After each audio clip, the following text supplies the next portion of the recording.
For those of you who haven't heard of Wayne Couzens, he was a police officer who kidnapped, raped and murdered Sarah Everard earlier this year, and she was 33 at the time. Sarah was walking home on the 3rd of March at about 9:30 in the evening. She was walking back from a friend's house when she was kidnapped in Clapham in London. Wayne Couzens had been planning this for a while, so he'd been making trips to London apparently to research how he was going to go about doing this for a month before he did it. And he'd booked the rental car he used a week before he did it.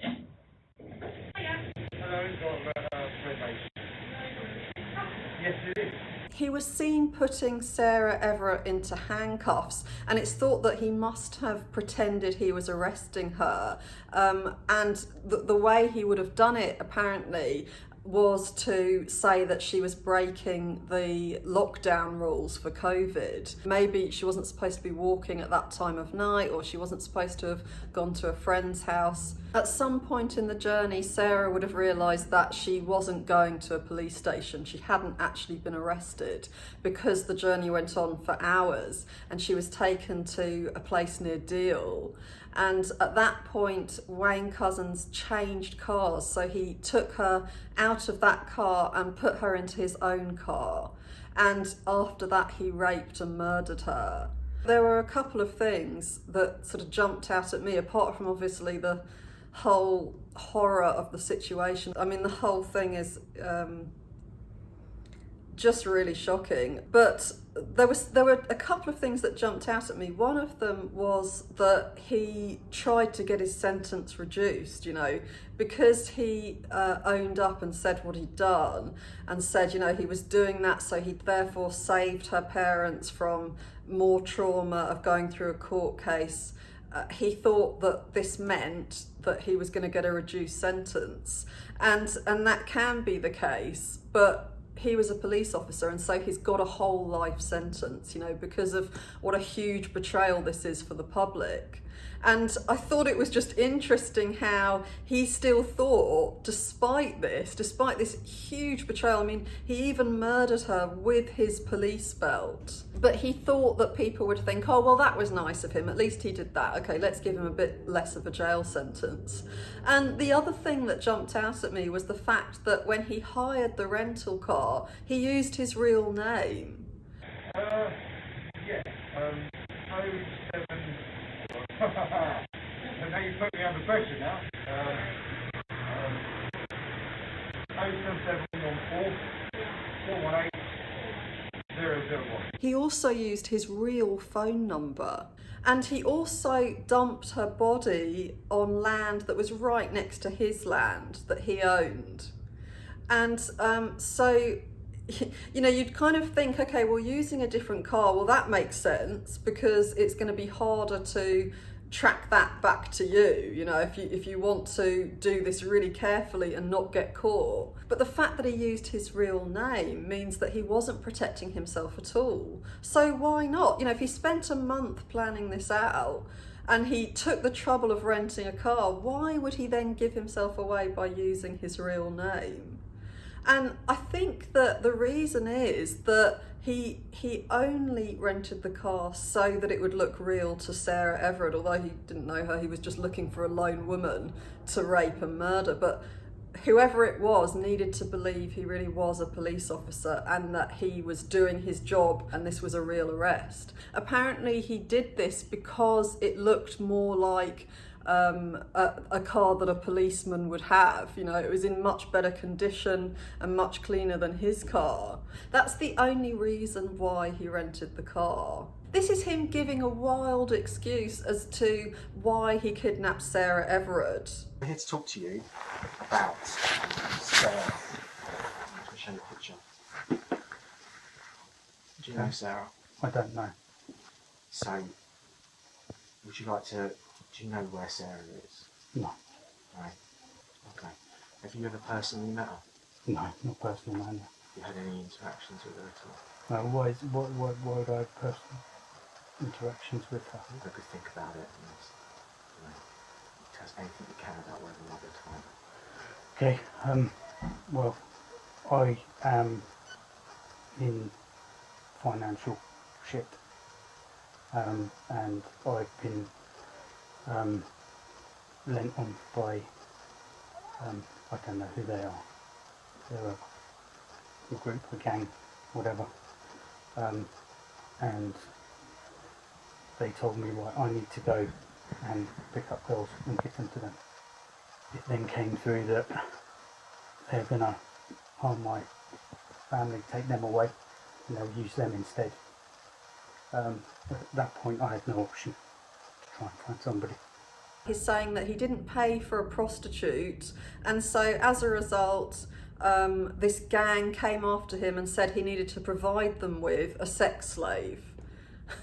I mean, what a crazy story. Why on earth would that happen?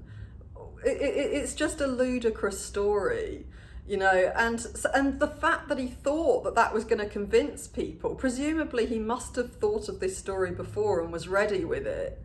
So why would he tell a stupid story like that? Why wouldn't he come up with something else? And why did he hire the car in his own name? First of all, he had this sense of entitlement that was so ginormous that he thought he had the right to rape and murder someone, and he'd planned it for all this time. He thought that that was okay. I mean, he would have known, of course, that it's against the law and how horrified other people would be about it. But he still thought that he had the right to do that, because if he hadn't thought that, then he would have sought help. This wasn't a spur of the moment thing, he didn't suddenly lose all ability to control himself in a moment and do this shocking thing completely out of the blue. This was a really, and if he had, it still wouldn't mean that he wasn't incredibly entitled. But this was something that was very premeditated, which shows us how much he thought he had a right to it, because he'd had plenty of time to think about it.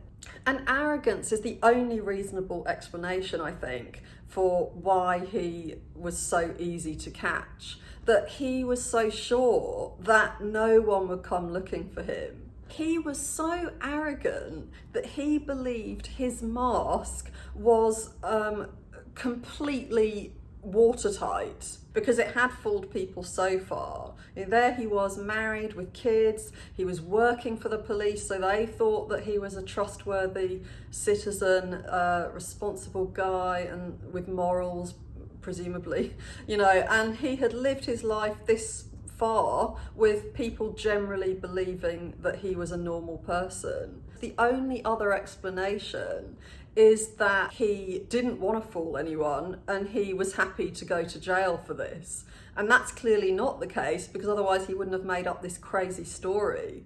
So he didn't want to be caught, but it was almost like it never occurred to him that he would be. This can't be separated from the rest of that personality, so in other words, somebody who is abusive will also be arrogant and entitled, because they think they're entitled to abuse you, and and they're arrogant enough to believe that they're going to get away with it and it's fine, otherwise they wouldn't do it. So for instance, those people who hit their partners, they're not out of control. I think I mentioned this recently in another video. It's not that they've lost all control of themselves when they're with that person and they just can't help it. It's that they believe they're entitled to hit that person.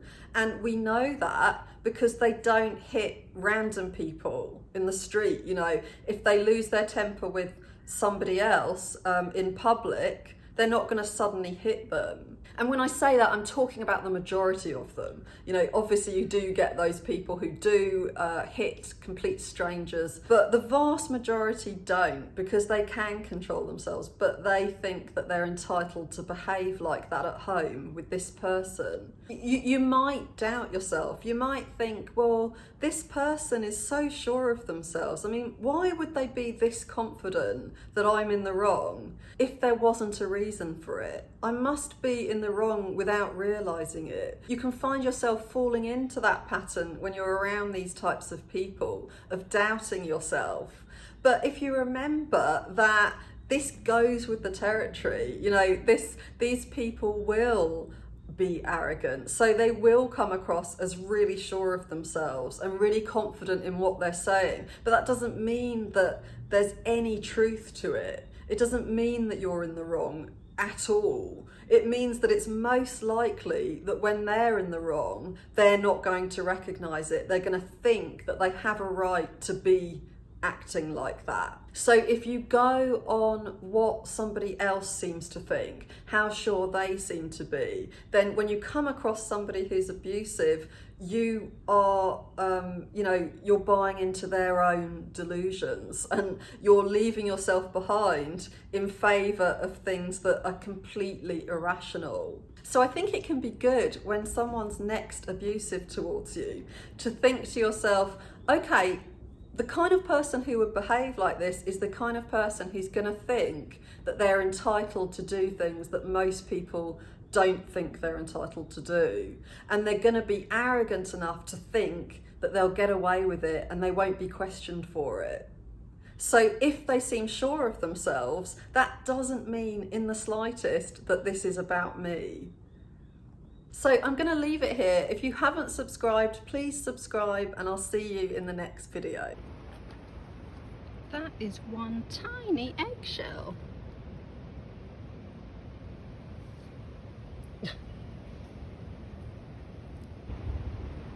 How cute is that? I wonder who used to live in there.